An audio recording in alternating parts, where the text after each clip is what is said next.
Hello everyone. तो ये है क्लास 10th का chapter number 2 acid base and salt. इस चैप्टर के अंदर अपन देखेंगे कि एसिड बेस सॉल्ट्स क्या होते हैं। इसके जितने भी क्वेश्चंस दे रखे हैं, एक्टिविटी बेस हो चाहे इंडेक्स क्वेश्चन हो, सारे इसके अंदर सॉल्व करेंगे और पूरा चैप्टर एक ही वीडियो के अंदर खत्म करेंगे। तो अपन देखते हैं कि एसिड्स क्या होते हैं। तो एसिड्स वो सब्सटेंसेस हैं जिनको अगर वाटर के अंदर अगर मिक्स किया जाए या वाटर के अंदर अपन मिक्स करें तो वो कौन सा आयन फॉर्म करते हैं, वो H+ आयन रिलीज करते हैं, यानी कि हाइड्रोजन आयन रिलीज करते हैं। तो उनको अपन क्या कहते हैं, उन सब्सटेंसेस को एसिड कहते हैं। बात करें फिजिकल प्रॉपर्टीज की तो ये टेस्ट में कैसे, तो सोर होते हैं यानी कि खट्टे होते हैं, कोरोजिव नेचर के होते हैं यानी कि ये किसी भी मेटल से जब रिएक्ट करेंगे तो उसको कोरोजन कर देंगे यानी कि उस पर जंग लगा देंगे।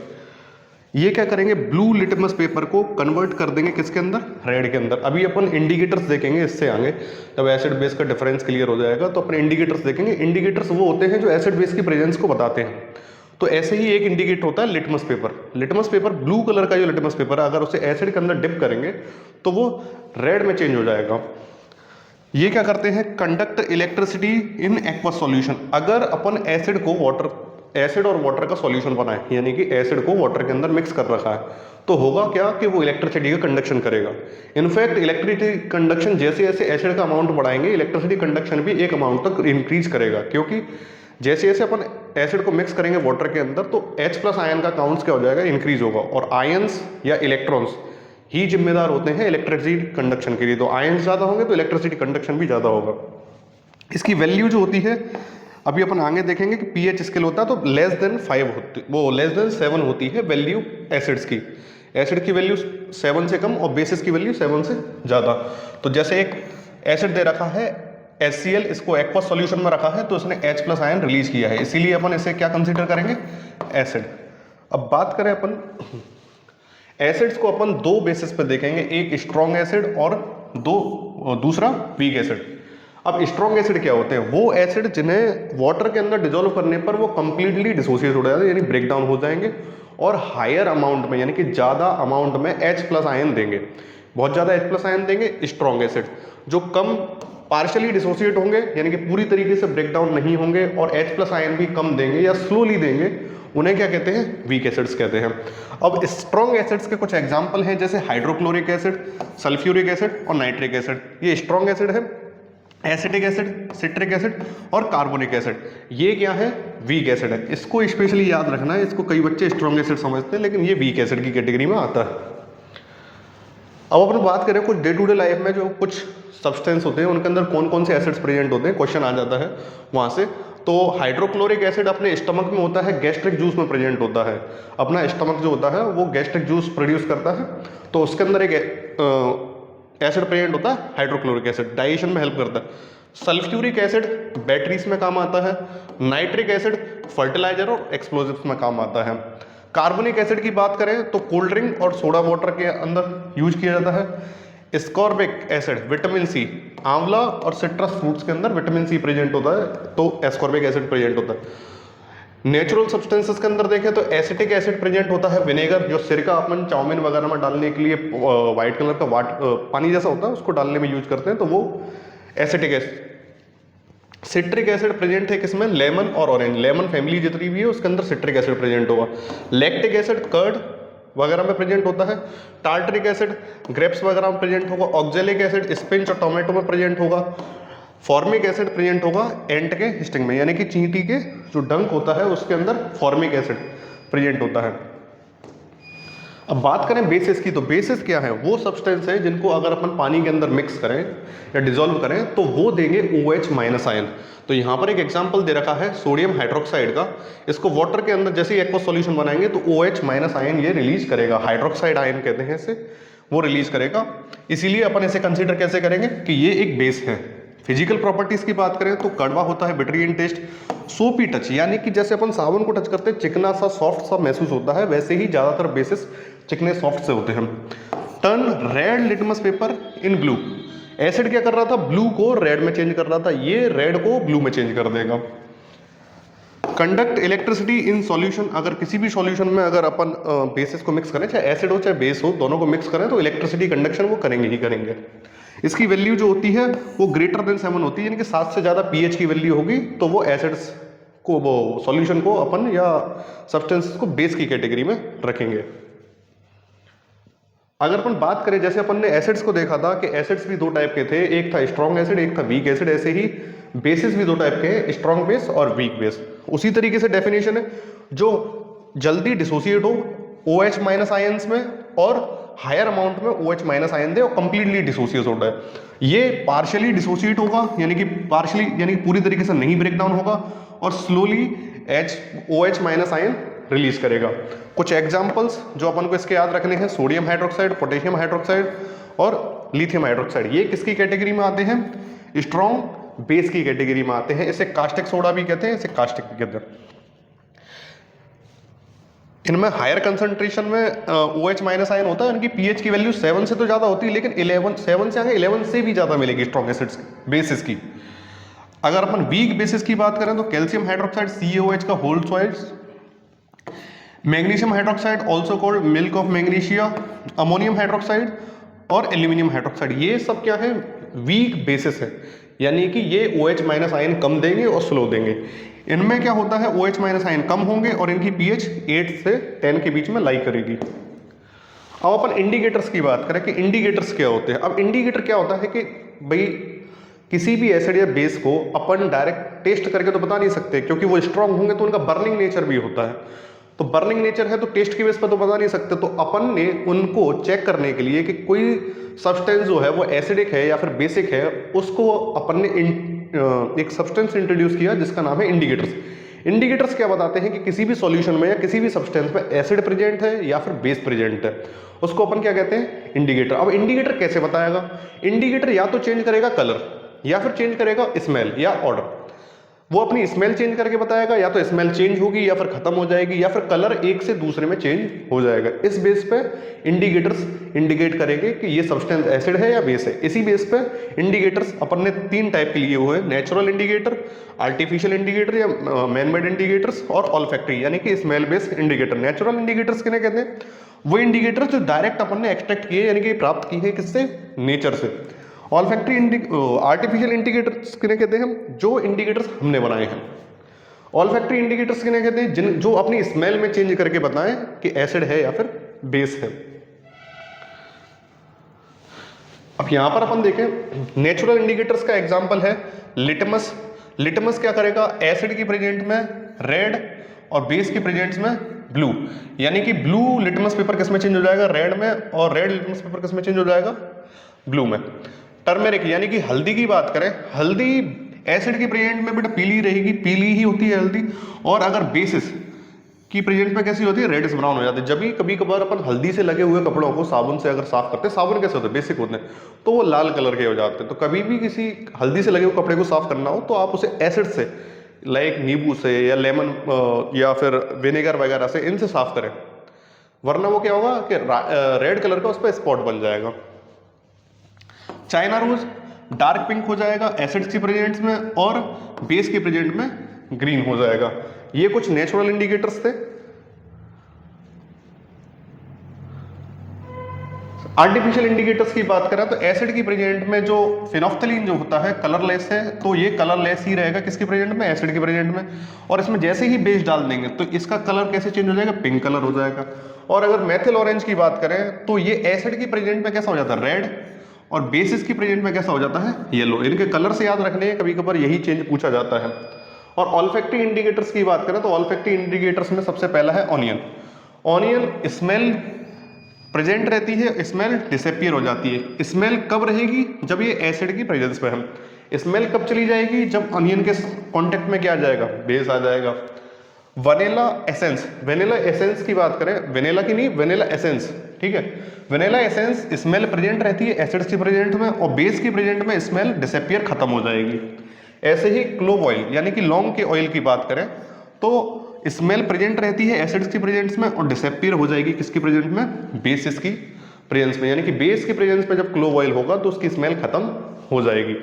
तो ये 3 टाइप के अपन ने इंडिकेटर्स देखे। अब अपन देखते हैं केमिकल प्रॉपर्टीज। अभी तक अपन ने एक जनरल अंदाजा लिया कि एसिड बेस क्या होते हैं, इंडिकेटर्स क्या होते हैं। अब अपन देखते हैं कि जो केमिकल प्रॉपर्टीज है एसिड बेस की वो क्या होती हैं।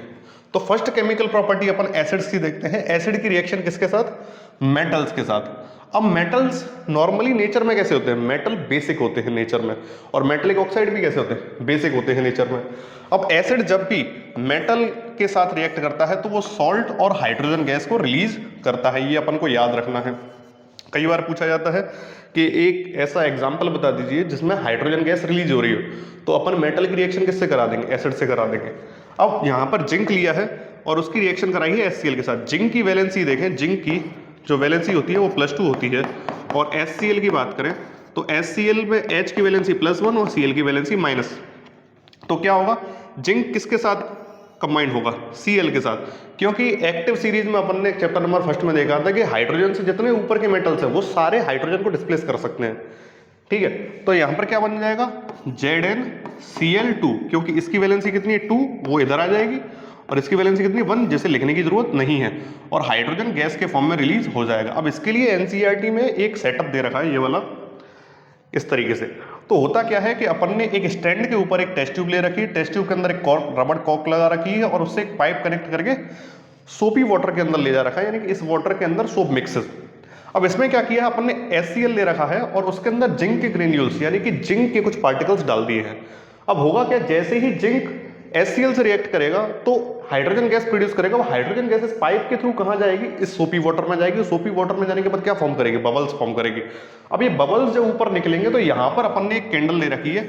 अब ये कैंडल के कांटेक्ट में जैसे ही हाइड्रोजन गैस आएगी, क्योंकि हाइड्रोजन गैस क्या हाईली फ्लेमेबल गैस है, तो हाइड्रोजन जैसे ही इसके कांटेक्ट में आएगी, पॉप के साउंड के साथ वो जलने लग जाएगी। इसी को अपन कहते हैं पॉप टेस्ट। इससे हाइड्रोजन का प्रेजेंस को इंडिकेट किया जाता है, और हाइड्रोजन को अपन बता सकते हैं कि भाई इससे जो एमिट हुई है गैस वो कौन सी हुई है? हाइड्रोजन गैस एमिट हुई है। तो इस डायग्राम की अच्छे से प्रैक्टिस करके रखें। अब अपन देखें reaction acid with metal carbonate और बाइकार्बोनेट। पहली बात, कार्बोनेट्स क्या होते हैं? कार्बोनेट्स होते हैं CO3 वैलेंसी या चार्ज -2। बाइकार्बोनेट होते हैं, एक हाइड्रोजन और आ जाता है तो एक पावर डिक्रीज होती है ये। तो ये दोनों क्या है? ये कार्बोनेट है, ये बाइकार्बोनेट। अब अपन को लेना है मेटल, या तो ये मेटल के साथ आ जाए कार्बोनेट, या फिर बाइकार्बोनेट किसके साथ आ जाए? मेटल के साथ आ जाए। अब बात देखिए, चाहे बाइकार्बोनेट हो चाहे कार्बोनेट हो, एसिड के साथ जब भी रिएक्ट करेगा तो सॉल्ट तो बनना ही है, साथ में CO2 गैस निकलेगी। क्या निकलेगी? CO2 गैस, और वाटर रिलीज होगा। एक एग्जांपल देखिए, जैसे सोडियम कार्बोनेट की रिएक्शन कराएं अपन HCl के साथ। अब सोडियम की वैलेंसी कितनी है? +1, और कार्बोनेट की अभी भी चार्ज बताया -2। यहां से हाइड्रोजन का कितना होता है? +1। Cl का कितना होता है? -1। तो क्या होगा, ये प्लस वाला इसके नेगेटिव वाले के साथ चला जाएगा, तो Na किसके साथ कंबाइंड होगा? Cl के साथ, तो NaCl बन गया सॉल्ट, टेबल सॉल्ट। और CO3 जहां पर भी कार्बोनेट होगा उसको रिलीज किसके फॉर्म में कर दिया? CO2 के फॉर्म में। अब एक हाइड्रोजन मॉलिक्यूल बच गया और एक ऑक्सीजन मॉलिक्यूल बच गया, तो उसने क्या बना लिया? वाटर। आगे जाके अपन एक जगह देखेंगे lime water test. Lime water test के अंदर अपन CO2 को आइडेंटिफाई करते हैं, जो निकलने वाली गैस है वो CO2 है। तो लाइम वाटर टेस्ट के अंदर अपन इसे देखेंगे। तो लाइम वाटर टेस्ट अपन करते कैसे? लाइम वाटर टेस्ट का जनरल सेटअप इस तरीके से होता है कि एक अपन ने स्टैंड ले रखा है, उस पर एक टेस्ट ट्यूब को बाइंड कर रखा है, एक कॉर्क ले रखी है। अब कॉर्क के अंदर क्या किया है, अपन ने एक पाइप कनेक्ट कर दिया है। अब ये दूसरा जो टेस्ट ट्यूब है, इसके अंदर जो सॉल्यूशन भरा हुआ है वो कौन सा है? Calcium hydroxide. अब ये सपोज मैंने एक एसिड लिया और एसिड के अंदर मेटल कार्बोनेट को डाल दिया। अब मेटल कार्बोनेट को जैसे ही डालूंगा इससे गैस रिलीज होगी, मुझे नहीं पता वो कौन सी है। अब गैस रिलीज होगी तो इस पाइप के थ्रू होते हुए वो किधर जाएगी? इस पाइप के थ्रू होते हुए वो इसमें जाएगी। अब जो कैल्शियम हाइड्रोक्साइड है उसका सॉल्यूशन क्या होता है? व्हाइट कलर का, यानी कि लाइट व्हाइट कलर का होता है। अब जैसे ही CO2 इसके अंदर फ्लो होगी तो ये मिल्किश कलर में चेंज हो जाएगा, यानी कि जो पहले लाइट व्हाइट कलर का था वो थोड़ा सा डार्क व्हाइट कलर का हो जाएगा, यानी कि इंटेंस व्हाइट कलर आ जाएगा। और इससे ये इंडिकेट करेगा कि ये जो गैस इसमें निकली है वो कौन सी गैस है? CO2 गैस है। तो यहां पर यही लिखा हुआ है, what is lime water. Lime water क्या है? लाइम वाटर टेस्ट क्या है? The lime water test is used to detect carbon dioxide gas. Carbon dioxide gas को डिटेक्ट करने के लिए किया जाता है। What is lime water? Lime water क्या होता है बेटा? कैल्शियम हाइड्रोक्साइड को क्या कहते हैं? Lime water. प्रोसेस क्या है? फ्रेश लाइम वाटर लेना है टेस्ट ट्यूब के अंदर और पास थ्रो कर देनी है क्या? गैस। उसके अंदर से कौन सी? CO2। और उससे पता भी पड़ जाएगा जैसे उसका कलर चेंज होगा, मिल्की कलर में जैसी चेंज हो जाएगा अपन कह देंगे कि भाई उसके अंदर जो गैस गई है वो कौन सी गई है, CO2 गैस गई हुई है। रिएक्शन क्या होती है उसके अंदर, कैल्शियम हाइड्रोक्साइड अपन ने लाइम वाटर लिया, उसके अंदर CO2 जैसी गई, CaCO3 बन गया, कैल्शियम कार्बोनेट बन गया। कैल्शियम कार्बोनेट जो है वो लाइम स्टोन का फॉर्मूला है और वो ऑल्सो व्हाइट होती है, ज्यादा व्हाइट है तो वो इसलिए मिल्की व्हाइट दिखाई देता है। लेकिन क्या हो कि अपन CO2 को इसके अंदर एक्सेस में पास करा दें, एक्सेस में मतलब बहुत ज्यादा पास किए जा रहे हैं किए जा रहे हैं किए जा रहे हैं लगातार, तो फिर क्या होगा, तो फिर क्या होगा, ये एक कंपाउंड बनाएगी जिसका नाम है calcium hydroxide, calcium bicarbonate. Calcium bicarbonate क्या है, इनसॉल्युबल है वाटर में, जिससे ये फिर से क्लियर अगेन दिखने लग जाएगा। यानी कि ये क्या है, ये सेडिमेंट होके नीचे की तरफ प्रेसिपिटेट के तौर पर बैठ जाएगा और फिर से जो सॉल्यूशन था वो क्लियर दिखाई देने लग जाएगा। यानी कि एक्सेस में CO2 पास करेंगे तो मिल्किश कलर फिर से ही नॉर्मल हो जाएगा।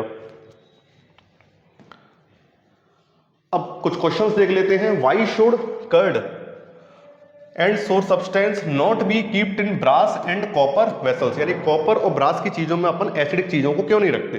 तो होता क्या है कि किसी भी एसिडिक चीज को जब भी अपन ब्रास या किसी भी चीज कॉपर के अंदर रख देंगे तो वो क्या करेंगे, उसके साथ रिएक्ट करके पॉइजनस मेटल सॉल्ट्स का फॉर्मेशन करेंगे। अब पॉइजनस मेटल सॉल्ट है तो हमारे हार्मफुल ही होंगे, इसीलिए अपन किसी भी एसिडिक चीज को ब्रास या फिर कॉपर के अंदर नहीं रखते हैं।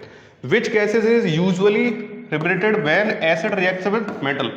अभी बताया था कि एसिड मेटल के साथ रिएक्ट करके क्या निकालता है, हाइड्रोजन गैस। एक एग्जांपल दे देंगे कि जिंक जब रिएक्ट करता है HCl के साथ तो हाइड्रोजन गैस रिलीज होती है। और अपन पॉप टेस्ट के थ्रू इसे प्रूव भी कर सकते हैं, जो अभी अपन ने करके दिखाया था कि इसमें निकलने वाली गैस कौन सी है, हाइड्रोजन गैस है। तो नेक्स्ट जो अपना क्वेश्चन है वो है, एक मेटलिक कंपाउंड है A, रिएक्ट करता है डाइल्यूट हाइड्रोक्लोरिक एसिड के साथ और प्रोड्यूस करता है CO2 गैस। कौन सी गैस, CO2 गैस। तो अपन अगर देखें कि अभी अपन ने देखा था कि CO2 गैस कब प्रोड्यूस होती है, जब कोई मेटल कार्बोनेट एसिड के साथ रिएक्ट करता है तो क्या प्रोड्यूस होती है, CO2 गैस प्रोड्यूस होती है। The gas evolve extinguisher is burn candle, write the balanced chemical equation and reaction if once compound form calcium chloride. अब ये भी क्या कह रहा है क्वेश्चन, क्वेश्चन ये कह रहा है कि भाई एक HCl है एसिड, उससे कोई एक A कंपाउंड रिएक्ट कर रहा है और रिएक्ट करने के बाद कैल्शियम क्लोराइड बन रहा है और जो कैंडल थी वो जलती हुई उसने बुझा दी।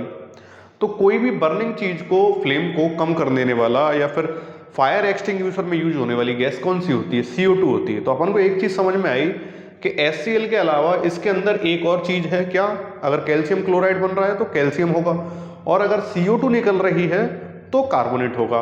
तो CO2 यानी कि CO3 कार्बोनेट और कैल्शियम दोनों मिलकर क्या बनाएंगे, कैल्शियम कार्बोनेट। मतलब A कंपाउंड जो है जिसके बारे में पूछा जा रहा है यहाँ पे कि A कंपाउंड क्या है, तो वो क्या होगा, कैल्शियम कार्बोनेट। जब ये HCl के साथ रिएक्ट करेगा तो कैल्शियम क्लोराइड और CO2 गैस प्रोड्यूस करेगा और H2O निकलेगा। तो CO2 गैस ही है जो कैंडल को क्या करेगी, बर्निंग कैंडल को बुझाने का काम करेगी, उसे सपोर्ट नहीं करेगी। क्योंकि बर्निंग को सपोर्ट करने वाली गैस कौन सी होती है, ऑक्सीजन। क्योंकि CO2 हैवी होती है तो ऑक्सीजन को वहां से रिप्लेस कर देती है, तो बर्निंग क्या हो जाती है, कम हो जाती है, फिर बंद ही हो जाती है। फायर एक्सटिंग्विशर में भी यूज किया जाता है CO2 का। नेक्स्ट क्वेश्चन जो है, एक सॉल्यूशन है, एक डाइल्यूट हाइड्रोक्लोरिक एसिड का सॉल्यूशन है, डाइल्यूट सल्फ्यूरिक एसिड का सॉल्यूशन है, ग्लूकोज का सॉल्यूशन है और एल्कोहल का सॉल्यूशन है। यानी कि अपने सॉल्यूशन कितने हैं, 4 हैं। पहला सॉल्यूशन HCl का, दूसरा सॉल्यूशन H2SO4 का, तीसरा सॉल्यूशन ग्लूकोज का और चौथा सॉल्यूशन है alcohol. Take 1 by 1 in a beaker, एक एक करके बीकर के अंदर लेना है। 2 nails fixed on a cork connected with 6 volt battery. 2 कीलें लेनी है, नेल्स लेनी है, उनको कॉर्क के अंदर लगा देना है, उनको एक बैटरी से कनेक्ट कर देना है और उसके साथ क्या लगा देना, बल्ब और स्विच और लगा देना, बल्ब और स्विच लगा देना है। The nail dip in the solution, the switch turn on, और स्विच क्या रखना है, टर्न ऑन रखना है। अब पहला जो क्वेश्चन है वो क्या है, What is observed when dilute hydrochloric acid and sulfuric acid are used। अगर इसमें अपन क्या डालें, या तो HCl डालें या फिर क्या डालें, H2SO4 यानी कि सल्फ्यूरिक एसिड डालें, तो अपन को पता है कि एक्वस सॉल्यूशन जो है चाहे वो एसिड का हो चाहे वो बेस का हो, यहाँ पे तो दोनों ही एसिड हैं, अगर एक्वस सॉल्यूशन होगा और उनके अंदर अगर नेल डिप है यानी कि डूबी हुई है, तो इलेक्ट्रिसिटी कंडक्शन होगा और बल्ब ग्लो करेगा, क्योंकि आयंस में ब्रेक डाउन होंगे, ये इलेक्ट्रिसिटी फ्लो करवा देंगे। दूसरा क्वेश्चन है what observed when glucose and alcohol solution use. अब क्या हो कि इसके अंदर क्या डालें, एल्कोहल और ग्लूकोज डालें। देखो HCl और H2SO4 डालने पे ये आयन प्रोड्यूस कर रहे थे H+ आयन, लेकिन ग्लूकोज या एल्कोहल इसके अंदर डालने पर ये H+ आयन या OH- आयन रिलीज नहीं करेंगे। भले से इनके अंदर H+ मतलब कि हाइड्रोजन और OH प्रेजेंट है, लेकिन फिर भी ये H+ और OH- आयंस प्रोड्यूस नहीं करेंगे, इसीलिए बल्ब ग्लो नहीं होगा। तो सेकंड कंडीशन में बल्ब ग्लो नहीं होगा। थर्ड क्वेश्चन क्या है, does the bulb glow in all cases give reason. तो क्या दोनों केसेस में जलेगा? नहीं। पहले वाले केस जहां पर HCl और H2SO4 ले रहे थे उसमें तो बल्ब ग्लो होगा, लेकिन ग्लूकोज और एल्कोहल जिसमें ले रहे थे उसमें बल्ब ग्लो नहीं होगा, क्योंकि ग्लूकोज और alcohol do not gives H+ और OH- आयंस। ठीक है, तो यही लिखा हुआ है यहाँ पर सॉल्यूशन में। ये तीनों चीज जो मैंने बताई ऑब्जर्वेशन यहीं पे लिखी हुई है।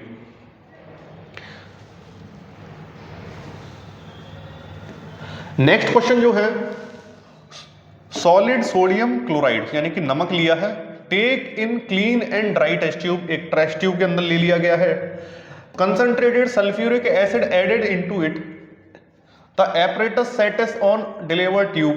पहला क्वेश्चन क्या दे रखा है कि एक टेस्ट ट्यूब लेनी है, उसके अंदर क्या ले लिया है, NaCl ले लिया है ड्राई फॉर्म में, और इसके अंदर क्या डाला गया है, H2SO4, वो भी कंसंट्रेटेड।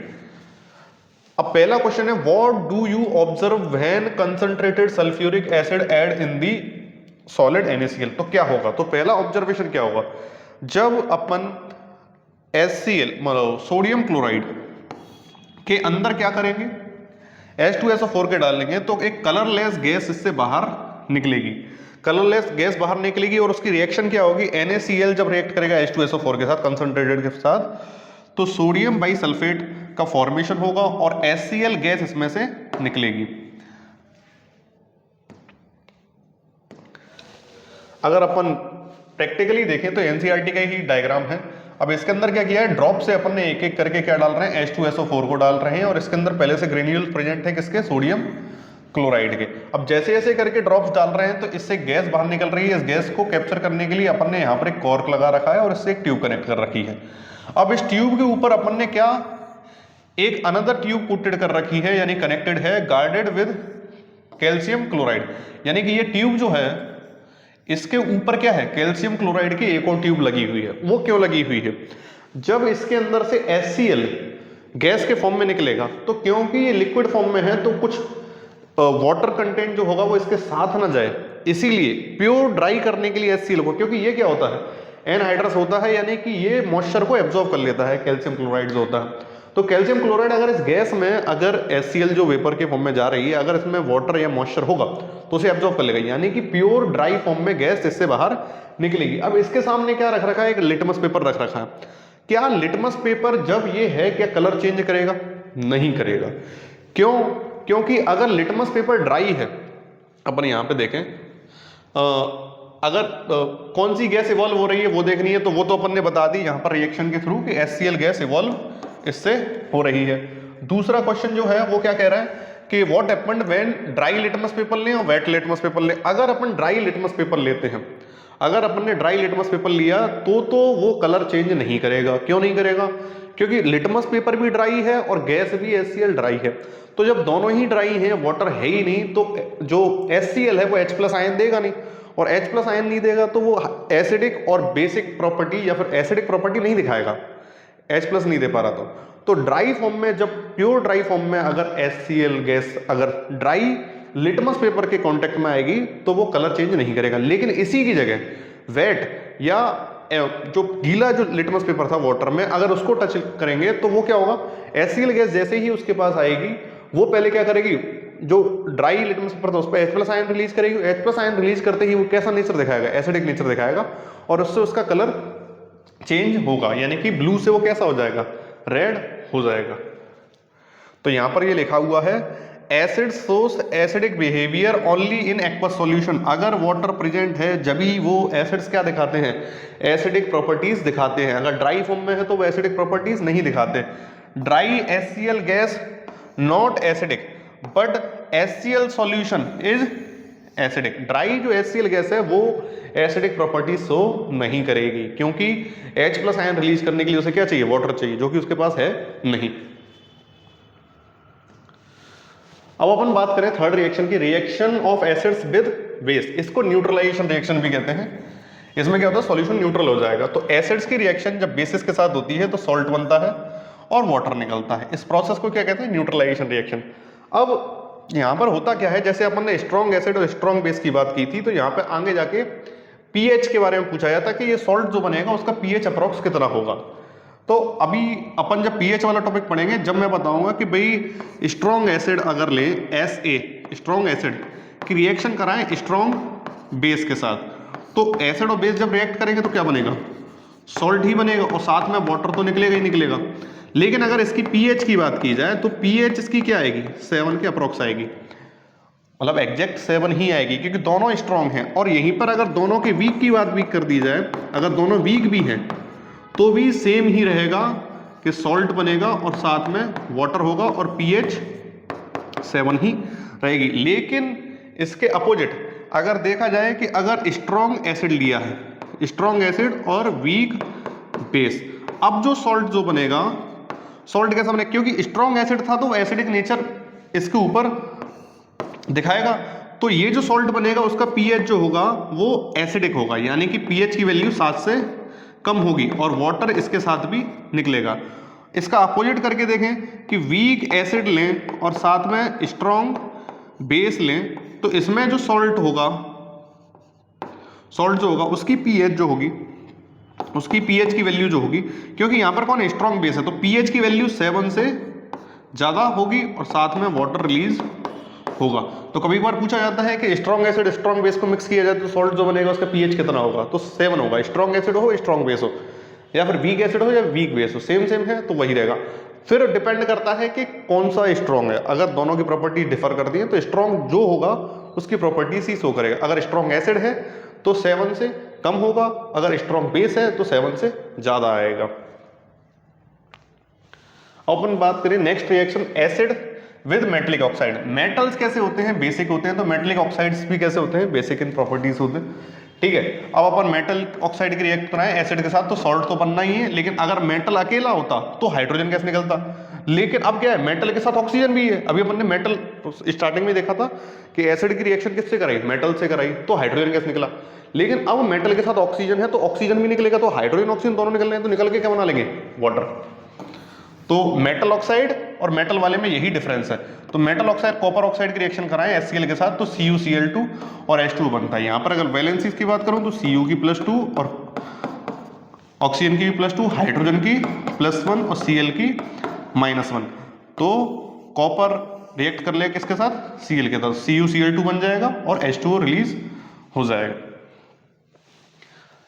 एसिड्स हो acidic nature only in aqueous solution. ये अभी अपन ने बात की थी कि अगर ड्राई है कोई एसिड तो वो एसिडिक प्रॉपर्टीज शो नहीं करेगा। क्यों नहीं करेगा, क्योंकि वो H+ आयन रिलीज नहीं कर पाएगा। जब भी कोई एसिड को पानी के अंदर डाला जाता है तो वो H+ रिलीज करता है। अब ये H+ फ्री नहीं रह सकता वाटर के अंदर, यानी कि ये फ्री नहीं रहेगा, ये अटैच हो जाएगा वाटर के मॉलिक्यूल से, और वाटर के मॉलिक्यूल से अटैच जैसे ही होगा ये H3O+ बनाएगा। H3O+ क्या है, हाइड्रोनियम आयन है। यानी कि पेपर में अगर क्वेश्चन पूछा जाए कि अगर तुम्हें ऑप्शन दे रखा है कि भाई एसिड्स कौन सा आयन रिलीज करते हैं वाटर में डालने पर, H+, H3O+, या फिर क्या हो सकता है H+/H3O+, तो कौन सा आंसर जाएगा, H+ और H3O+। अगर अकेला यही दे रखा H+ और H3O+ दे रखा हो तो H3O+ जाएगा।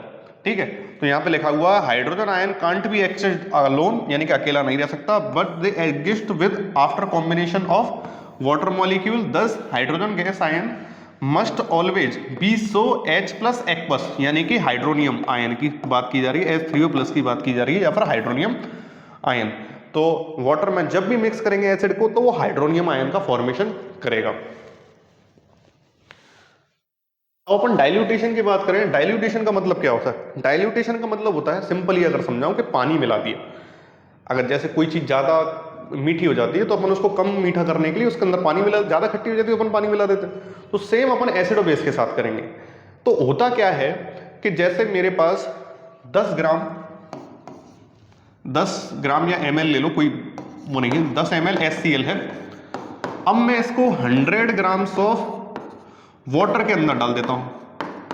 तो एक्चुअल में होगा क्या, ये पहले कंसंट्रेटेड था, ये सारे पास पास थे। अब वाटर के अंदर जैसे ही आएंगे तो HCl दूर दूर स्प्रेड अप हो जाएगा। यानी कि अब जो सॉल्यूशन इन दोनों को मिला के जो बनेगा उसमें क्या 110 ग्राम होगा।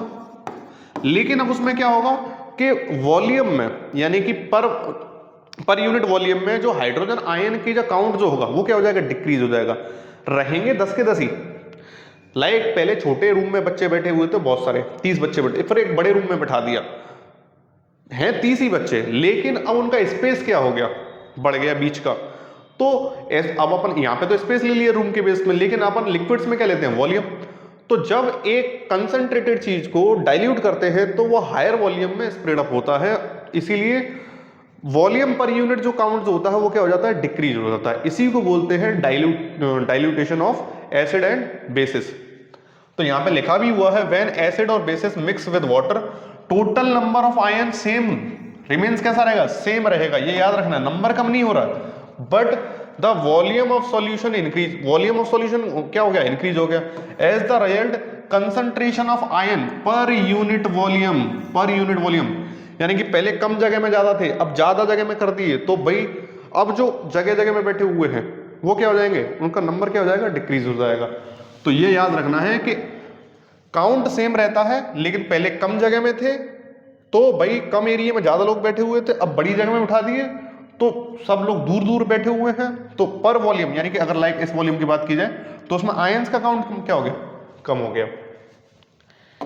In case of acid hydronium ion बनता है, ये अपन बात कर चुके हैं। HCl जैसे वाटर के साथ एक करेगा तो हाइड्रोनियम आयन, क्लोरीन रिलीज होगा। Diluting decrease the concentration of H3O और OH minus ion per unit volume, but don't change their total number. Total number में कोई चेंज नहीं होगा, बस पहले लाइक इतने पानी में थे, अब ज्यादा पानी में बोल दिया दूर दूर हो गए बस। तो पर यूनिट वॉल्यूम की बात की जाए, पहले पूरा यूनिट वॉल्यूम कितना था, इतना था, अब कितना है, इतना। इतने में पहले 2 ही हैं, सपोज इसमें पहले 10 बैठे थे, अब इसमें कितने बैठे, 2 बैठे हैं, इसमें भी 10, टोटल 8 इधर उधर फैले हुए, लेकिन पर यूनिट वॉल्यूम में क्या हो गए, कम हो गए। अब क्यों जरूरी है ये, क्योंकि कंसंट्रेटेड एसिड और बेस कैसे होते हैं, डेंजरस होते हैं, जला देंगे, बर्निंग कैटेगरी होती है, ठीक है। Dilution make them self, practical करने के लिए, लैब्स में वर्क करने के लिए ज्यादातर अपन नॉर्मली बच्चों को दिखाने के लिए डाइल्यूट का ही इस्तेमाल करते हैं। कॉन्सेंट्रेटेड एसिड्स बहुत वाइग्रसली रिएक्ट करते हैं।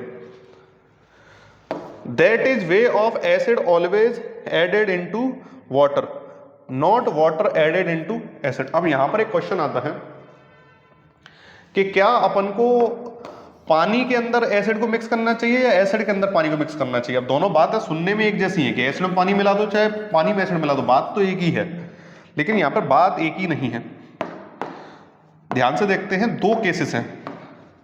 एक है कि इसके अंदर वाटर है और इसमें क्या मिक्स कर दें, एसिड मिक्स कर दें, case number first. Case number 2 क्या है कि इसके अंदर एसिड है और इसके अंदर वाटर मिक्स कर दें। अब क्या करना चाहिए, कौन सा केस सही है, केस नंबर 1 या 2।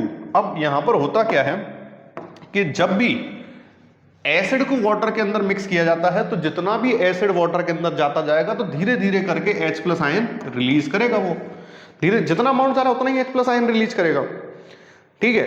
तो ये क्या होती है, एसिड और वाटर को मिक्स करने की प्रोसेस जो होती है एक्सोथर्मिक होती है, यानी कि ये हीट प्रोड्यूस करेगा, गर्मी प्रोड्यूस करेगा।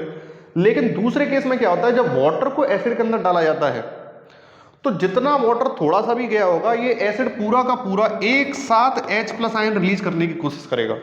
अब जब एक साथ H+ आयन रिलीज करने की कोशिश करेगा पूरा का पूरा एसिड, तो ये रिएक्शन हाईली वाइग्रस होगी, बहुत ज्यादा तेज होगी और बहुत ज्यादा हीट प्रोड्यूस होगी। तो बेटा ये क्या होगा, ये सॉल्यूशन स्प्लैश कर जाएगा, फैलेगा, ब्लास्ट कर जाएगा। अगर अपन वाटर के अंदर क्या मिक्स, वाटर को किसमें मिक्स करें, एसिड में, तो अपन से पूछा जाए कि अपन को एसिड में को वाटर मिक्स करना चाहिए या वाटर को एसिड में, तो अपन पहला बताएंगे कि एसिड को वाटर में मिक्स करना चाहिए और इसे साथ ही साथ हिलाते भी रहना चाहिए, डाइल्यूट करते रहना चाहिए, मूव करते रहना चाहिए। अगर नहीं करेंगे, अगर मिक्स नहीं होगा तो ये हीट बहुत ज्यादा प्रोड्यूस करेगा और बीकर या जार वगैरह टूट जाएगा। तो अपना आंसर क्या होगा, ये वाला काम कभी भी नहीं करना है। तो अभी अपन ने देखी थी कि एसिड्स की जो केमिकल प्रॉपर्टीज थी वो क्या थी। अब अपन देखते हैं कि बेसिस की केमिकल प्रॉपर्टीज क्या है। तो फर्स्ट रिएक्शन जो अपन देखेंगे वो इसके अंदर होगी बेस रिएक्ट विद मेटल्स। अब base react with metals, normally जो होता है मेटल्स बेस से रिएक्ट नहीं करते हैं क्योंकि मेटल्स पहले से ही बेसिक प्रॉपर्टीज के होते हैं। लेकिन कुछ मेटल्स नेचर में कैसी होती हैं, एम्फोटेरिक। एम्फोटेरिक का मतलब क्या है कि जब ये एसिड्स के साथ रिएक्ट करेंगी तो बेस जैसा नेचर रखेंगी और बेसिस के साथ रिएक्ट करेंगी तो एसिड जैसा नेचर रखेंगी। अब ये जो आपके सिलेबस में है वो दो मेटल्स हैं, एल्यूमिनियम है और एक जिंक है। तो इन दोनों के बारे में अपन बात करेंगे। तो सोडियम हाइड्रोक्साइड जब जिंक के साथ रिएक्ट करता है तो Na2ZnO2 का फॉर्मेशन करता है, सोडियम जिंकेट का फॉर्मेशन करता है और hydrogen gas as usual release होती है। और अगर सोडियम हाइड्रोक्साइड की रिएक्शन एल्यूमिनियम के साथ कराएं तो NaAlO2 और हाइड्रोजन गैस रिलीज होता है। आपके सिलेबस में ये वाली रिएक्शन मस्ट दे रखी है, तो इस वाली रिएक्शन को क्लियरली याद रखें क्योंकि ये कई बार पूछा जाता है। इसको याद रखने का अगर याद ना रहे तो मैं एक बार ऐसे बता सकता हूं कि Na जब ऑक्सीजन के साथ रिएक्ट करता है तो क्या बनता है, Na2O, और जिंक जब ऑक्सीजन के साथ रिएक्ट करेगा तो क्या बनेगा, ZnO, क्योंकि Zn की वैलेंसी कितनी, +2 और ऑक्सीजन की -2, Na की +1 और ऑक्सीजन की -2। अब इन दोनों को अगर साथ में लिख दें तो क्या बनेगा, Na को रिएक्टिविटी के पहले लिख दिया तो 2 Na है, 1 Zn है, दोनों मेटल्स को पहले लिख दिया और 2 क्या है, ऑक्सीजन है। तो इस तरीके से इसको याद रख सकते हैं कि बनता क्या है। तो Na2ZnO2 बनता है, सोडियम जिंकेट का फॉर्मेशन होता है। एम्फोटेरिक मेटल्स पूछी जाती हैं तो एल्यूमिनियम और जिंक याद रखना है कि एम्फोटेरिक मेटल्स हैं। अब बेसिस का रिएक्शन किसके साथ, नॉन मेटल ऑक्साइड्स के साथ। वहां किसके साथ था, एसिड्स के साथ, मेटल ऑक्साइड के साथ। यहाँ किसके साथ है, non metal oxide. Non metal कौन कौन से, जैसे CO2, PO4, SO3, SO2, ठीक है, ये क्या है, नॉन मेटल ऑक्साइड्स हैं। तो अपन ने CO2 नॉन मेटल ऑक्साइड लिया है और कैल्शियम हाइड्रोक्साइड के साथ रिएक्ट कराया है। अब जब भी CO2 रिएक्ट करता है, जब यहाँ पे ये ध्यान रखना है कि कार्बोनेट जब ब्रेकडाउन होता है तो CO2 में ब्रेकडाउन होता है। CO2 किसी से रिएक्ट करेगा तो कार्बोनेट का फॉर्मेशन कर लेगा। तो यहाँ पर CO2 जैसे ही रिएक्ट करेगा इसके साथ तो कैल्शियम कार्बोनेट बनेगा और वाटर को इससे रिलीज कर दिया जाएगा। ये सॉल्ट है, ठीक है। बेस एसिड के साथ न्यूट्रलाइजेशन रिएक्शन अपन ने पहले देखी थी कि बेसिस एसिड के साथ करें चाहे एसिड बेस के साथ करें, न्यूट्रलाइजेशन रिएक्शन होती है, HCl का फॉर्मेशन होता है, सॉल्ट का फॉर्मेशन होता है, वाटर निकलता है। अब अपन देखें base with metal salt. Metal salt की बात करें तो मेटल सॉल्ट जिनमें मतलब एक कोई मॉलिक्यूल प्रेजेंट हो और साथ में मेटल्स प्रेजेंट हो, अगर ये बेसिस के साथ रिएक्ट करेंगे तो ये इनसॉल्युबल हाइड्रोक्साइड प्रेसिपिटेट, यानी प्रेसिपिटेट का मतलब वो जो होता है जो सॉल्यूशन में नीचे सेटल डाउन हो जाता है उसको प्रेसिपिटेट कहते हैं। तो कैल्शियम हाइड्रोक्साइड का फॉर्मेशन करते हैं जो प्रेसिपिटेट नीचे की तरफ सेटल हो जाता है। और Na2SO4 क्या रहता है, रिमेन सोलेबल फॉर्म में रहता है, यानी कि सॉल्व फॉर्म में रहेगा। ब्लू कलर का प्रेसिपिटेट कॉपर हाइड्रोक्साइड का फॉर्म होता है जब अपन कॉपर सल्फेट की रिएक्शन कराते हैं NaOH के साथ। नेक्स्ट जो रिएक्शन है base shows basic nature in aqueous solution. दोनों ही ऐसे सेम है, चाहे एसिड हो चाहे बेस हो, जब तक पानी नहीं होगा H+ आयन और OH- आयन रिलीज करेंगे नहीं तो अपना नेचर भी शो नहीं करेंगे।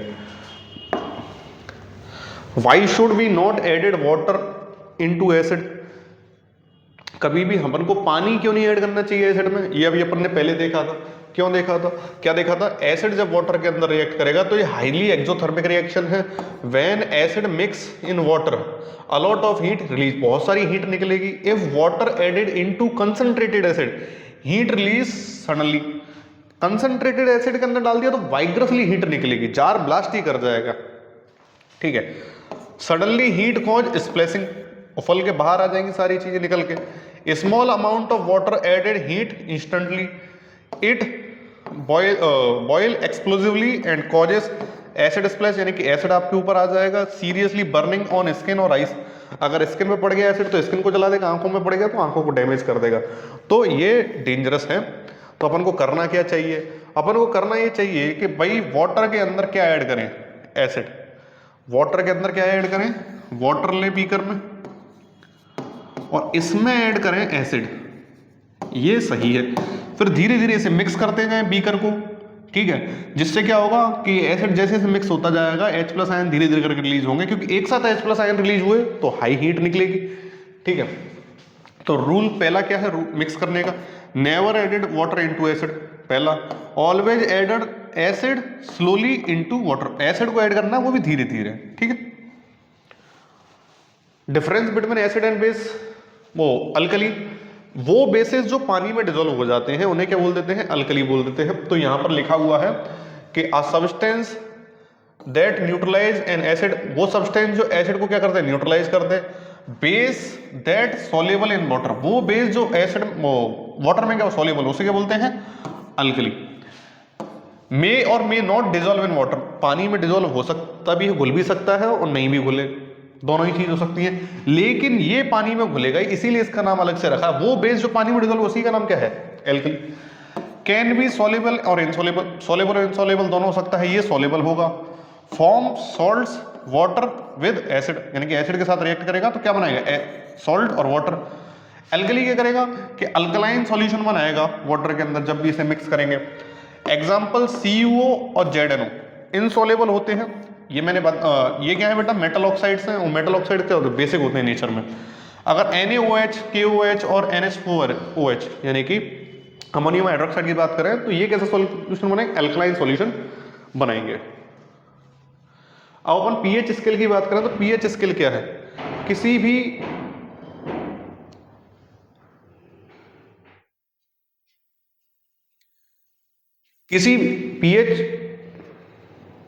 पीएच स्केल जो है जिसकी अब हम बात करेंगे, पीएच स्केल वो स्केल है या वो इंडिकेटर है जो एसिड और बेस दोनों की प्रेजेंस को एक्यूरेटली बताता है, इसीलिए इसे यूनिवर्सल इंडिकेटर कहते हैं, क्योंकि ये हर तरीके के एसिड और बेस दोनों पे ही काम करता है, ठीक है। अब पीएच स्केल काम कैसे करता है वो देखते हैं। तो pH scale is a numerical scale which measure the acidity और बेसिसिटी इन सॉल्यूशन। इस पे क्या होते हैं, नंबर्स प्रेजेंट होते हैं, इसके बेस पे ये क्या करता है, कितने से कितने तक नंबर प्रेजेंट है, 1 से लेके 14 तक नंबर प्रेजेंट, वो 0 से लेके या 1 से 14 तक इस पर नंबर क्या होते हैं, प्रेजेंट होते हैं, जिसके बेस पे ये बताता है कि अगर 7 से कम है तो वो क्या होगा, एसिडिक, जितना कम है उतना एसिडिक, यानी कि 1 इज हाईएस्ट वो एसिडिक, और 7 से जितना ज्यादा है वो क्या होगा, बेसिक। तो कोई 7 से ज्यादा है तो वो बेसिक है, 7 से कम है तो एसिडिक है। ये पीएच स्केल बताता है। पीएच मींस क्या होता है, power of hydrogen ions. It depends on concentration of hydrogen ion in solution. ये पीएच स्केल काम किस पर करता है कि कितने ज्यादा हाइड्रोजन आयन है उसके बेस पर बताएगा कि पीएच उसकी कितनी है। ये प्रपोज किसने किया था, सोरेनसन नाम का साइंटिस्ट था, उसने प्रपोज किया था। इसकी रेंज क्या होती है, 0 to 14 होती है। पीएच अगर 1 है strong acid hydrochloric acid, pH अगर 7 है तो neutral pure water. Pure water electricity का कंडक्शन नहीं करता, अपने यहाँ जो वाटर होता है वो प्योर नहीं होता, लैब्स के अंदर प्योर वाटर होता है वो इलेक्ट्रिसिटी कंडक्शन नहीं करेगा। pH 14 strong base sodium hydroxide. अब अपन बात करें मेजरमेंट ऑफ pH, तो अभी बताया कि 7 से अगर pH कम है तो एसिडिक, 7 है तो न्यूट्रल, और 7 से ज्यादा है तो बेसिक या एल्कलाइन। टूथ डिके जो होता है यानी कि दांत जब खराब होने लगते हैं तो उसके लिए pH कितना चाहिए भाई, 5.5 चाहिए अप्रोक्स। जो अपने सलाइवा का जो pH होता है वो 6.5 के अप्रोक्स होता है। ये क्या होता है कि अभी अपन टूथ डिके देखेंगे तो उसमें देखेंगे उससे कम होकर 5.5 आ जाता है, और एसिडिक नेचर को अपने दांत झेल नहीं पाते तो वो क्या हो जाते हैं, शेड आउट हो जाते हैं। ब्लड का पीएच कितना होता है, 7.4 होता है, और एसिडिक रेन का पीएच कितना होता है, 5.6 से कम होता है। अब अपन बात करें डे टू डे लाइफ में जो पीएच यूज होते हैं, जैसे स्टोमक एसिड, स्टोमक में क्या होता है HCl, तो HCl की पीएच 1 to 2 के बीच में, तो लेमन, विनेगर, टमाटो, कर्ड, ये सबकी पीएच दे रखी, ये अपन को अप्रोक्स पता होना चाहिए। अब किसमें कितनी पीएच रेंज के में फॉल करेगा कोई भी चीज, ये सारा यहाँ पे दे रखी है कि भाई हाइड्रोक्लोरिक एसिड 0 के अप्रोक्स आता है, स्टमक के अंदर भी यही होता है, लेमन 2 के आसपास आता है, विनेगर 3 के आसपास आता है, एप्पल 3 और 4 के बीच में लाई करता है, ठीक है। प्योर वाटर का 7 होता है, ब्लड का पीएच 7.4 होता है। तो ये अलग अलग पीएच यहाँ पे दे रखे हैं। अब अपन एक चार्ट में और देख लेते हैं। ये बेसिक पीएच है। बेकिंग सोडा, टूथपेस्ट अपना बेसिक होता है, टूथब्रश करने के बाद क्या लगता है, कड़वा लगता है। साबुन अगर कभी कभार नहाते वाते में मुंह में चला जाए तो साबुन कैसा लगता है, कड़वा लगता है। तो साबुन भी कैसा है, बेसिक है, क्योंकि बेसिस कैसे होता है, कड़वे। ब्लीचिंग पाउडर हो गया, NaOH हो गया, कास्टिक सोडा, ये सब कैसे है, बेसिक। न्यूट्रल बात करें तो प्योर वाटर की बात की जा रही है, 7 pH होता है। ये चार्ट एनसीईआरटी के अंदर दे रखा है फिलअप करने के लिए। तो मैंने सारे जितने भी पीएच रेंज है, एसिडिक है, न्यूट्रल है, पीएच स्केल के कलर्स होते हैं अलग अलग, ये यहाँ पर दिख रहे होंगे, ये कलर्स होते हैं इस तरीके से। तो रेड कलर इंडिकेट करता है एसिड को और डार्क ब्लू कलर इंडिकेट करता है बेसिक को। तो यहाँ पर कलर के साथ साथ उनके पीएच की वैल्यूज भी दे रखी हैं जो एनसीईआरटी में पूछी गई हैं। जैसे सलाइवा की पीएच की बात करें तो सलाइवा का पीएच कितना दे रखा है, 5.5 से 6 के बीच में दे रखा है। ठीक है, अब अपन बात करें कि पीएच का डेली यूज क्या है, यानी कि हमारी डे टू डे लाइफ में कहाँ पीएच काम आ रहा है। कुछ एग्जांपल्स जो पीएच के अपन काम आते हैं। तो अगर अपन बात करें ह्यूमंस की बॉडी के अंदर, तो ह्यूमंस की बॉडी के अंदर जो लिक्विड जो मेनली ट्रांसपोर्ट को देखता है वो होता है ब्लड। अब ब्लड का जो नॉर्मल पीएच जो होता है वो होता है 7.4 के अप्रॉक्स। ठीक है, स्लाइटली बेसिक होता है। ठीक है, तो अब जो वैसे भी कहा जाता है कि भाई जो 7.7 से 8 के बीच में ही जो लिविंग ऑर्गेनिम्स की बॉडी होती है वो सही से फंक्शन करती है। Body reaction work only narrow range of pH, यानी कि ज़्यादा इससे ऊपर नहीं जानी चाहिए ना ज़्यादा इससे नीचे जानी चाहिए। अगर पीएच इससे कम है तो एसिडिटी बढ़ जाएगी और इससे ज़्यादा है तो एल्कोसिस हो जाएगा। अब इसके कारण होगा क्या, फटीग, थकान रहेगी।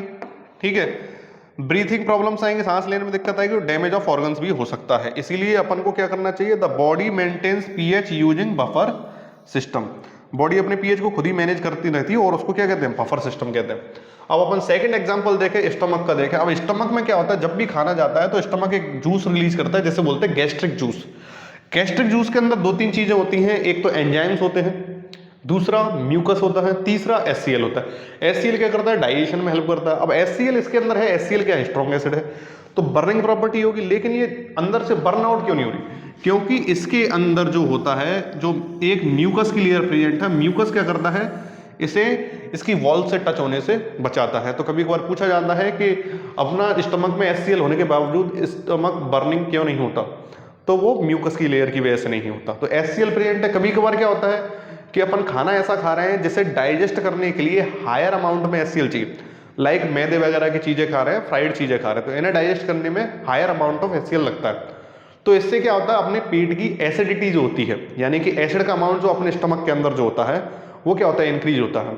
ठीक है, तो इस केस में क्या करें, अब फंक्शन क्या है HCl का, help in digestion, active digestion enzymes, यानी कि एंजाइम्स होते हैं उन्हें भी एक्टिव करता है HCl, किल हार्मफुल बैक्टीरिया, कोई बैक्टीरिया आ गया तो उसे भी खत्म कर देगा।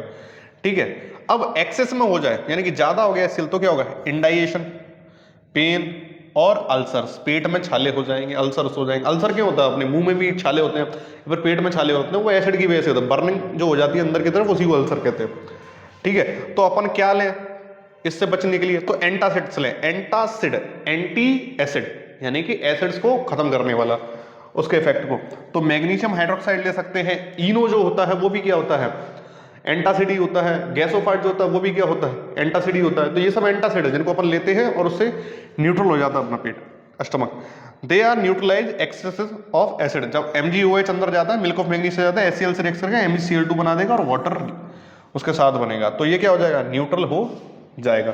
तो स्टमक की पीएच अपन ने देखी। फिर क्या होता है, अपना टूथ दिखे, यानी कि दांतों की जो ऊपर वाली लेयर होती है उसे कहते हैं एनेमल, जो व्हाइट कलर की दिखाई देती है। उसके जस्ट पीछे एक और लेयर होती है डेंटिन, जो हल्की येलो कलर की दिखाई देती है। अपनी बॉडी का सबसे हार्डेस्ट मटेरियल भी एनेमल ही है। एनेमल से अपने दांतों से ज्यादा मजबूत क्या है, ठीक है, तो हार्डेस्ट मटेरियल एनेमल है। ये भी शेड आउट हो जाता है, झड़ जाता है। तो ये झड़ता क्यों, वो देखते हैं। तो bacteria in mouth convert sugar into acid. जब अपन खाना खाते हैं और मुंह के अंदर फंसा रहेगा दांतों के बीच में, तो बैक्टीरिया क्या करेंगे, इसे डिकम्पोज करेंगे और इसमें जो कार्बोहाइड्रेट उसको एसिड्स के अंदर चेंज कर देंगे। अब एसिड प्रोड्यूस हो रहा है बैक्टीरिया की वजह से, एसिड्स बढ़ेंगे तो एसिडिटी भी बढ़ेगी, पीएच क्या होगी, कम होगी। पीएच कम होगी माउथ की, तो इसकी ऊपर की लेयर जो होती है दांत की, वो एनेमल होती है, वो सेंसिटिव होती है पीएच के लिए। यानी कि अगर एसिडिक ज्यादा पीएच होगा तो वो शेड आउट हो जाएगा, और शेड आउट जैसे ही होगा तो दांत पीले पीले दिखाई देंगे। तो दीस एसिडिक लोअर, मतलब धीरे धीरे करके पीएच का क्या होगा, लो होगी। Critical pH when pH fall below, यानी कि 5.5 से भी कम हो जाए, tooth enamel started dissolving, enamel क्या हो जाती है उसमें डिसॉल्व होना स्टार्ट हो जाती है। अब क्या करें इससे बचने के लिए, टूथपेस्ट करें कैसे, बेसिक अपन टूथब्रश जब करते हैं तो उसके बाद कोई भी चीज खाते हैं तो स्टार्टिंग में कैसी लगती है, कड़वी लगती है, इससे पता पड़ता है कि अपने टूथपेस्ट जो होते हैं वो कैसे होते हैं, बेसिक होते हैं, ठीक है। Neutralise the acidic and restore pH, अपने मुंह के पीएच को क्या करते हैं, न्यूट्रलाइज कर देते हैं। Calcium phosphate in enamel dissolve in acidic pH, calcium phosphate जो इनेमल के अंदर प्रेजेंट है वही डिजोल्व हो जाता है, उसी की वजह से सेट आउट हो जाता है, दांतों की बुरी हालत हो जाती है, ठीक है। PH in soil in agriculture, देखो लिविंग ऑर्गेनिज्म जो है वो ज्यादा पीएच के अंदर सर्वाइव ही नहीं कर सकते, वो ज्यादा पीएच रेंज के अंदर सर्वाइव ही नहीं कर सकते। 7 to 8 के पीएच के बीच में अप्रोक्स सारे लिविंग ऑर्गेनिज्म ढंग से काम कर पाते हैं, तो प्लांट्स भी लिविंग ऑर्गेनिज्म में ही आते हैं। तो एक्चुअल में अगर किसी भी जगह की बेसिसिटी बढ़ जाए, यानी कि बेसिक ज्यादा हो जाए या एसिडिक ज्यादा हो जाए, तो इसमें कोई भी प्लांट सर्वाइव नहीं कर सकता। तो इसीलिए जब भी सॉइल की पीएच यानी कि वो ज्यादा एसिडिक हो जाए, बेसिक हो जाए, तो सबसे पहला इफेक्ट जो पड़ता है वो प्लांट्स की ग्रोथ पर पड़ता है, उनकी लाइफ पर पड़ता है। Different crop need specific range of pH, अलग अलग क्रॉप्स को क्या चाहिए, अलग अलग पीएच चाहिए। वीट को क्या चाहिए, नियर न्यूट्रल, न्यूट्रल के आसपास है। टी को क्या चाहिए, स्लाइटली एसिडिक सॉइल चाहिए। प्रॉब्लम्स क्या होता है, too acidic soil nutrients loss, यानी न्यूट्रिएंट्स खत्म हो जाएंगे उसके। Too basic poor plant growth, यानी प्लांट की ग्रोथ ढंग से नहीं होगी।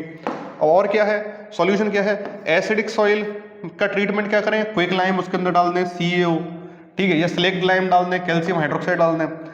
बेसिक अगर हो तो क्या करें, उसको ऑर्गेनिक मैन्योर, ठीक है। और तीसरा proper soil pH improve fertility और क्रॉप यील्ड, अगर जो मिट्टी है उसकी पीएच अगर सही है तो वो क्रॉप यील्ड यानी फसल की पैदावार को भी बढ़ाएगी और उसकी फर्टिलिटी को भी बढ़ाएगी। तो जब खेतों में देखा भी होगा कि लोग चूना वगैरह ये सारी चीजें डालते रहते हैं, तो वो यही होता है जिससे पीएच को मैनेज किया जाता है।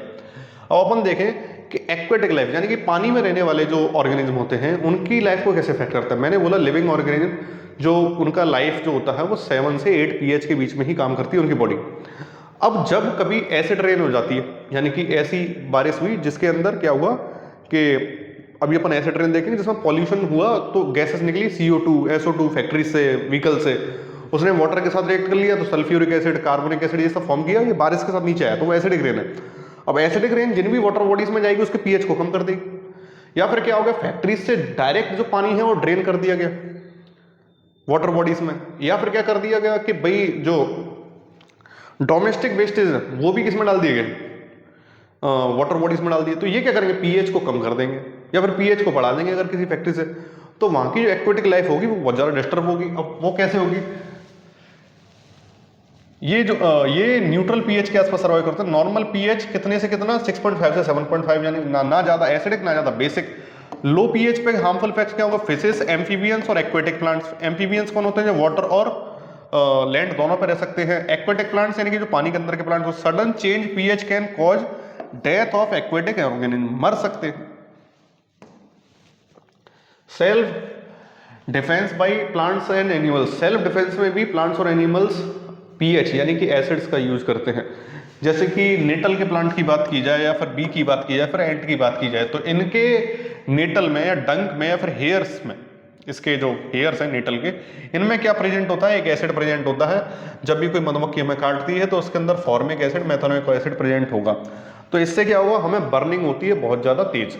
तो इसीलिए जब कभी कोई मधुमक्खी वगैरह काटे तो उस जगह कोई basic solution like bleaching powder वगैरह ये सारी चीजें पानी में डिजोल्व करके लगा लेनी चाहिए, जिससे वहां पर तुरंत रिलीफ मिलेगा। तो ये क्या करते हैं, सेल्फ डिफेंस में एसिड्स का इस्तेमाल करते हैं। अब एसिड रेन की बात करें, एसिड रेन बनती कैसे है, पूरी साल भर बारिश आने से पहले फैक्ट्रीज से धुआं निकलता रहता है, व्हीकल से धुआं निकलता रहता है, पॉल्यूशन, एयर पॉल्यूशन होता रहता है। अब उसके अंदर CO2 SO2 NO2 NO3 ये गैसेस रिलीज होती हैं। अब ये जब क्लाउड्स में प्रेजेंट वाटर के साथ रिएक्ट करती हैं तो नाइट्रिक एसिड, सल्फ्यूरिक एसिड और कार्बोनिक एसिड इन सब का फॉर्मेशन करती हैं, और यही बारिश के साथ नीचे आते हैं। इसीलिए अपने मम्मी पापा बोलते भी हैं कि पहली बारिश में मत नहाओ, स्किन खराब हो जाएगी। वो इसीलिए बोलते हैं कि मैक्सिमम जो क्लीनिंग होती है एनवायरनमेंट की, यानी कि जो पॉल्यूशन है वो नीचे जो आता है डिजोल्व होके, वो पहली बारिश में ही आता, फिर धीरे धीरे करके क्लीन होता जाता है एनवायरनमेंट। तो ये जब पॉल्यूशन ज़्यादा होता है तो उसके साथ एसिडिक रेन भी क्या होगी, ज़्यादा होगी। अब उससे क्या होगा, हिस्टोरिक मॉन्यूमेंट्स की बात करें लाइक ताजमहल, तो ताजमहल किसका बना हुआ है, संगमरमर का बना हुआ है, लाइमस्टोन का बना हुआ है, कैल्शियम कार्बोनेट। ये जब रिएक्ट करेगा तो ये पीले कलर का हो जाएगा। मेटल्स, मेटेलिक फ्रेम्स पे, बिल्डिंग्स पे, ब्रिजेस पे जब ये जाएगा तो उनका क्या करेगा, कोरोजन करेगा, क्योंकि एसिड की प्रॉपर्टी किसकी, कोरोजन प्रॉपर्टी है। तो यही दे रखा है, acid rain less than pH कितना होना चाहिए, 5.6 से। ये किसकी हेल्प से होता है, SO2 NO2 रिलीज होते हैं इंडस्ट्रीज से। React with water, sulphuric acid और नाइट्रिक एसिड बनाएंगे। डैमेज क्रॉप्स, फसल पे गिरेंगे, फसल खराब करेंगे। कोरोड बिल्डिंग्स और मॉन्यूमेंट्स, जंग लगा देंगे। Acidify soil and water bodies, water bodies और सॉइल को क्या कर देंगे, एसिडिफाई, यानी कि उनकी एसिडिटी क्या कर देंगे, बढ़ा देंगे। ठीक है, तो अभी तक अपन ने देखे एसिड बेस और पीएच के बारे में। अब अपन देखते हैं कुछ ऐसे केमिकल्स जो डे टू डे लाइफ में यूज होते हैं। सबसे ज़्यादा बेसिक जो केमिकल है जो डे टू डे लाइफ में यूज होता है वो है नॉर्मल सॉल्ट, या जैसे कॉमन सॉल्ट भी कहते हैं, नमक की बात कर रहा हूँ मैं। अब इसका जो फॉर्मूला होता है, नाम की बात करें तो नाम होता है सोडियम क्लोराइड, फॉर्मूला है NaCl। इसे कॉमन सॉल्ट या टेबल सॉल्ट भी कहते हैं। डे टू डे लाइफ में कई जगह यूज आता है, इंडस्ट्रियल यूज में भी आता है। अगर इसकी बात करें कि नॉर्मल साल्ट कहाँ कहाँ यूज आएगा, तो फूड के अंदर यूज आता है, कुकिंग में, इम्प्रूव टेस्ट में, प्रिजर्वेशन ऑफ फूड। एक्चुअल में होता क्या है कि जो सॉल्ट जो होता है वो मॉइस्चर को एब्जॉर्व करने का काम करता है, यानी कि नमी को सोखने का काम करता है। तो जो कोस्टल एरिया या तट वाले क्षेत्र जो होते हैं उनमें क्या किया जाता है, मछली वगैरह को नमक के अंदर रख दिया जाता है, जिससे क्या होता है कि वो ड्राई फॉर्म में और काफ़ी टाइम तक प्रिजर्व रहती हैं। Preserve pickles, meat, fish. और केमिकल इंडस्ट्री, केमिकल इंडस्ट्री में कहाँ कहाँ यूज होगा, वॉशिंग सोडा बनाने में, बेकिंग सोडा बनाने में, कास्टिक सोडा बनाने में, ब्लीचिंग पाउडर बनाने में। मेडिसिनल यूज क्या है, यूज सलाइन सॉल्यूशन, जो मरीज वगैरह बीमार होता है जब यूज होता है। यूज मेकिंग ऑफ मेडिसिन और रिमूविंग ऑफ आइस। एक्चुअल में होता क्या है कि कई कंट्रीज में use to cold countries to melt ice on road. बर्फ जब रोडों पर ज़्यादा जम जाती है तो नमक का यूज किया जाता है उसको हटाने के लिए। मेथड ऑफ प्रिपरेशन, क्या क्या मेथड है, जो सॉल्टी वाटर जो होता है समुद्र का उसे एवेपराइज कर दिया जाए, वेपर के फॉर्म में कन्वर्ट कर दिया जाए। अब जो रह जाएगा वो क्या होगा, नमक होगा। अगर ये सबसे मोस्ट कॉमन मेथड है जिससे बनाया जाता है। Sea water collected in a large cellos, बड़े बड़े चैम्बर्स में, इस तरीके से फ्लैट चैम्बर्स में से इकट्ठा कर लिया जाता है। इनकी डेप्थ ज़्यादा नहीं होती, इनकी डेप्थ ज़्यादा नहीं होगी, डेप्थ ज़्यादा से ज़्यादा 1-1.5 फीट होती है, क्योंकि पानी जितना ज़्यादा सरफेस एरिया होगा उतना ही ज़्यादा एवेपोरेट होगा। ड्यू टू हीट ऑफ सन, सन की हीट से एवेपराइज होता रहेगा स्लोली, और solid white crystalline solid sodium chloride form होगा। ठीक है, these crystals purify and used table soda, इन्हें प्यूरिफाई करके यूज कर सकते हैं। मेनली ये कोस्टल एरिया में कहाँ बनता है, गुजरात और तमिलनाडु के अंदर। फॉर्म सॉल्टी लेक्स, बेटा कई लेक्स ऐसी होती हैं जो कैसी होती हैं, सॉल्टी होती हैं, उनके वाटर से भी बनता है। फ्रॉम रॉक सॉल्ट माइनिंग, यानी कई जगह से माइनिंग भी की जाती है, सेंधा नमक वगैरह वहां से निकलता है।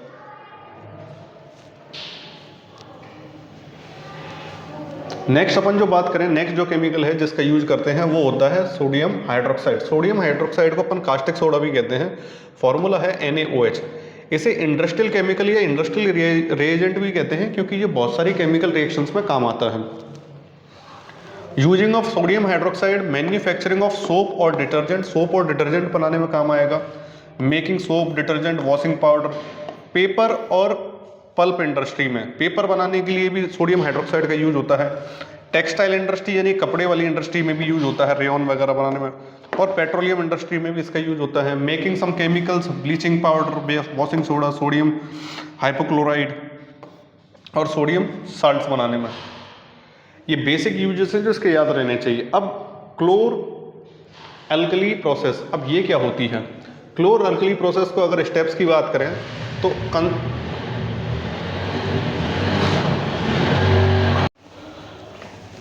क्या होती है क्लोर अल्कली प्रोसेस। क्लोर अल्कली प्रोसेस क्या होता है, sodium hydroxide is prepared electrolysis of aqueous sodium chloride. नमक के अंदर पानी घोल दिया जाता है और उसी को कहते हैं ब्राइन वाटर, और उसी का क्या किया जाता है, इलेक्ट्रोलाइसिस किया जाता है, उससे सोडियम हाइड्रोक्साइड मिलता है। तो वो कैसे मिलता है अपन देखते हैं। Concentrated solution of sodium chloride is called brine water, या ब्राइन कहते हैं। ब्राइन का क्या करेंगे, इलेक्ट्रोलाइज करेंगे, यानी कि इलेक्ट्रोलाइसिस प्रोसेस करेंगे। इसमें क्या होगा, sodium hydroxide NaOH formed in solution, hydrogen gas release होगी कैथोड पर और क्लोरीन गैस रिलीज होगी एनोड पर। अब होता क्या है यहाँ पर, अगर अपन बात करें, यहाँ से अपन सैचुरेटेड ब्राइन वाटर इसके अंदर पुटअप कर रहे हैं। अब होगा क्या कि जो NaCl है वाटर के अंदर, वो ब्रेक डाउन होगा Na+ और Cl-। अब ये जो Cl- है ये अपोजिट वाले यानी कि पॉजिटिव चार्ज वाले पे चली जाएगी, और पॉजिटिव चार्ज कौन है, एनोड, और उस पर क्या मिल जाएगी, क्लोरीन गैस अपन को मिल जाएगी। अब हाइड्रोजन का जब वाटर का डिसोसिएशन होता है तो वाटर H+ आयन और OH- आयन में ब्रेक डाउन होता है। अब यहाँ पर H+ आयन किस पे चले जाएंगे, नेगेटिव वाले पे चले जाएंगे, तो नेगेटिव पे क्या मिल जाएगा, हाइड्रोजन मिलेगा, हाइड्रोजन गैस मिलेगा। अब ये जो Na और OH बचा, ये मिलके क्या बना लेंगे, ये सोडियम हाइड्रोक्साइड का फॉर्मेशन करेंगे, NaOH फॉर्म कर लेंगे, जो अपन को इस साइड से मिल जाएगा। ब्राइन वाटर अपन जैसे जैसे यूज करते जाएंगे तो डेप्लीटेड ब्राइन वाटर को दूसरी साइड से निकालते भी जाएंगे। तो पूछा जाता है कि भाई कैथोड पे कौन मिलेगा, एनोड पे कौन मिलेगा, तो एनोड पे क्लोरीन गैस मिलेगी, कैथोड पर हाइड्रोजन गैस मिलेगी। इस प्रोसेस को क्लोर अल्कली प्रोसेस कहते हैं, जिसके थ्रू ये बनता है। तो केमिकल रिएक्शन क्या है, NaCl एक्वस यानी कि पानी में डिजोल्व फॉर्म में वाटर है ही, NaOH H2 और Cl2 गैस मिलती है। This process is called क्लोर alkali process because of इसमें क्या बनता है, क्लोरीन बनता है और अल्कली NaOH बनता है, इसलिए इसे क्लोर अल्कली प्रोसेस कहते हैं। नेक्स्ट जो अपना जो केमिकल है वो है ब्लीचिंग पाउडर। ब्लीचिंग पाउडर घर में भी इस्तेमाल होता है, अपन देखते हैं ब्लीचिंग पाउडर होता क्या। Bleaching powder is white powder with strong smell of chlorine, इसमें स्मेल आती है strong. It is chemical form is calcium oxychloride, chemical formula है CaOCl2। Bleaching powder is prepared by the using of chlorine gas over dry slaked lime. Raw material क्या है, slaked lime लेना है यानी कि CaOH लेना है, और उसमें पास क्या कर देनी है, क्लोरीन गैस कर देनी है। तो CaOH का होल ट्वाइस लिया है, क्लोरीन गैस उसमें से क्या कर दी है, पास कर दी है, CaOCl2 यानी कि ब्लीचिंग पाउडर का फॉर्मेशन हुआ है और वाटर इससे निकला है। अब इंपॉर्टेंट पॉइंट क्या है, slaked lime must be dried. Slaked lime कैसा लेना है, ड्राई फॉर्म में लेना है। The reaction is done at a room temperature, reaction किस पे होनी चाहिए, रूम टेम्परेचर यानी कि 25 डिग्री सेल्सियस पे होनी चाहिए। प्रोड्यूस फॉर्म ब्लीचिंग पाउडर, और इसके बाद क्या बन जाएगा, ब्लीचिंग पाउडर बन जाएगा। इन सब भी जितने भी केमिकल्स अभी अपन यहाँ देख रहे हैं, नॉर्मल सॉल्ट्स जो देख रहे हैं, उन सब के फॉर्मूले और यूजेस जरूर याद रखने हैं, क्योंकि इनमें से एक ना एक हर बार बोर्ड में पूछा ही जाता है। अब अपन बात करें ब्लीचिंग पाउडर का यूज। ब्लीचिंग पाउडर का यूज वैसे तो सबको पता होता है, as a bleaching agent use bleach cotton और लिलेन टेक्सटाइल, यानी कपड़े में ब्लीच करने के लिए, ठीक है, लॉन्ड्रीज जो होती है वहां पर। Using bleach washed clothes, using paper and pulp industry.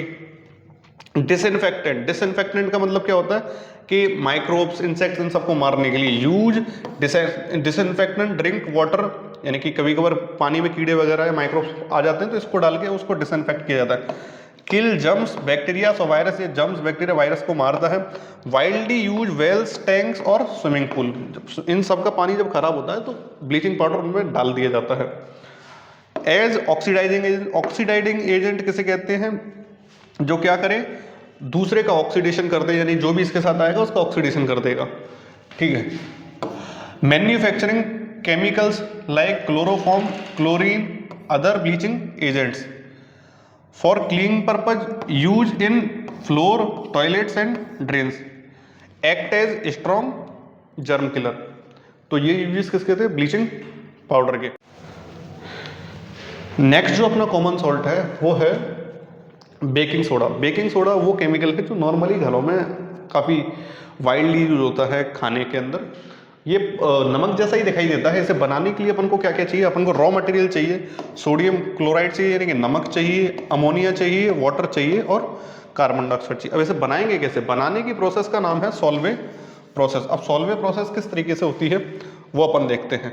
Solvay process में सबसे पहले क्या किया जाएगा कि अमोनिएट ब्राइन बनाया जाएगा, यानी कि वो ब्राइन वाटर यानी कि नमक का वो पानी जिसके अंदर अमोनिया प्रेजेंट हो।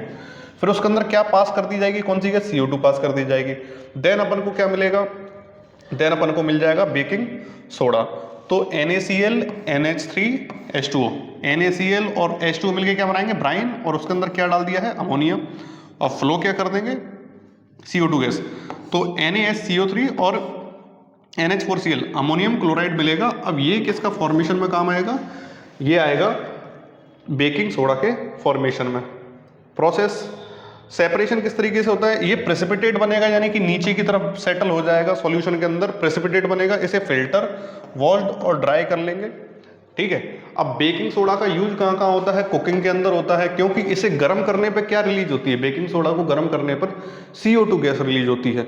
अब CO2 गैस क्या करती है, किसी भी खाने को स्पॉन्जियस या फ्लफी बना देती है, जैसे इडली हो गया, ढोकला हो गया, केक्स हो गए, तो इनके अंदर क्या फ्लफीनेस चाहिए होती है, तो वो CO2 की वजह से होती है। क्या जैसे ही गर्म करेंगे CO2 गैस रिलीज कर देगा। तो living reagent, cake, bread, biscuit, इन सब के अंदर इस्तेमाल किया जाता है एज एंटासिड। एंटासिड क्या होता है, जो एसिड के अपोजिट काम करता है। जब भी अपनी पेट में एसिडिटी हो तो अपन उसको खत्म करने के लिए एंटासिड टैबलेट्स लेते हैं या फिर मेडिसिन लेते हैं। फायर एक्सटिंग्विशर, फायर एक्सटिंग्विशर में कैसे, क्योंकि ये गर्म होने पर या रिएक्ट करके क्या प्रोड्यूस कर देता है, CO2 गैस प्रोड्यूस कर देता है। तो produce carbon dioxide gas which helps to putting fire, specially electric और ऑयल रिलेटेड। क्योंकि बेटा इलेक्ट्रिसिटी वाली फायर को अपन पानी वानी से नहीं बुझा सकते, तो उसके लिए CO2 गैस ही चाहिए। तो वो एक्सटिंग्विशर चाहिए जिसमें CO2 गैस हो। Making washing soda, washing soda बनाने के काम में आता है, ठीक है। On heat baking soda form washing soda, और ये बन जाएगा। अब इसी के अंदर क्या 10 वाटर मॉलिक्यूल्स ऐड कर देंगे तो वॉशिंग सोडा अभी इससे आगे देखेंगे। For cleaning purpose, for toothpaste, toothpaste वगैरह बनाने में भी इसका इस्तेमाल किया जाता है, क्योंकि टूथपेस्ट भी क्या होते हैं, बेसिक होते हैं, और लेबोरेटरी में इस्तेमाल किया जाता है CO2 गैस प्रोड्यूस करने के लिए। अब वॉशिंग सोडा की बात करें, वॉशिंग सोडा नॉर्मली सोप बनाने के काम में आता है। वॉशिंग सोडा बनता कैसे, मेथड क्या है, तो वॉशिंग सोडा वही सेम प्रोसेस किया, ठीक है। अपन को क्या मिल गया,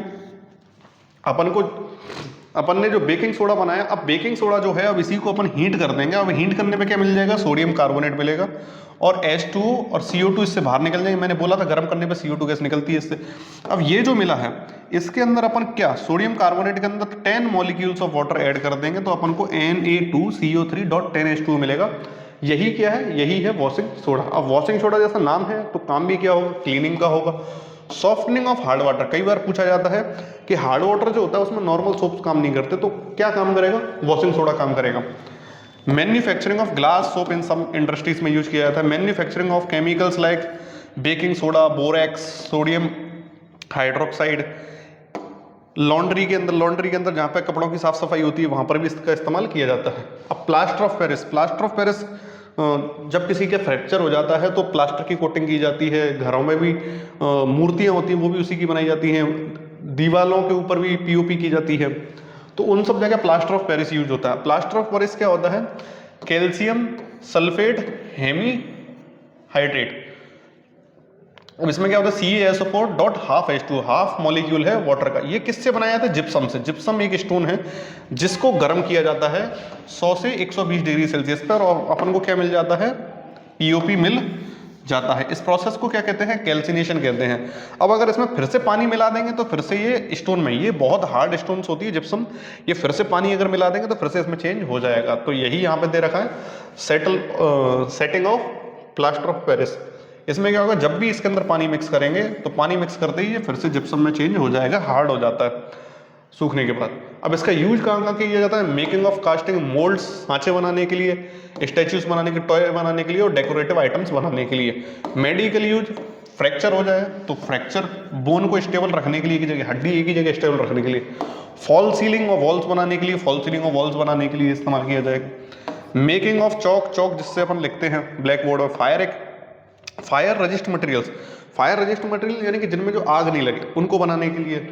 और डेंटल यूज में भी किया जाता है, ये टीथ वगैरह की फिलिंग वगैरह जहाँ पर होती है वहाँ पर भी इसका यूज किया जाता है। अब अपन देखें लास्ट टॉपिक है अपना क्रिस्टलाइन वाटर या वाटर ऑफ क्रिस्टलाइजेशन।